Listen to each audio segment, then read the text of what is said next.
I pulled up my calculator and I put in 100 because I want to go through a scenario. If I have 100 acres and I throw in to Sower, and it's just as easy as like, hey, I want to take this 100 acres that I own and put it into the partnership.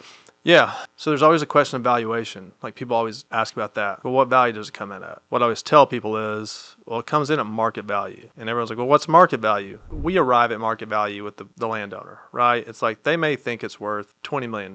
Okay. Maybe it is. What my job is to make sure that as land comes into the fund, it still has to make sense for the fund investors. Right. If it's a farm that's yielding 3% and like the fund's promise to investors is to meet a minimum threshold of 2%, which is what it is, and you want to contribute your farm at a 1% cap rate, well, we can't do that. We can't dilute the return to our investors for doing that. So that's where we look at properties and we kind of determine like, here's the value we can put at it. We do our analysis on like, well, what can we rent it for? What's the net income of the property back to the investors? And then we determine, okay, knowing all that, what valuation can we offer this for this property? So let's say it's worth $12,000 an acre. So it's $1.2 million. That's your investment into the fund, and then you can rent it back. You can, yep. Are you then getting the returns off of just that farm, or then you're part of the whole fund? You're part of the whole fund. As this thing grows out, the benefits to some investors, you can think about passive landowners that only own one farm, but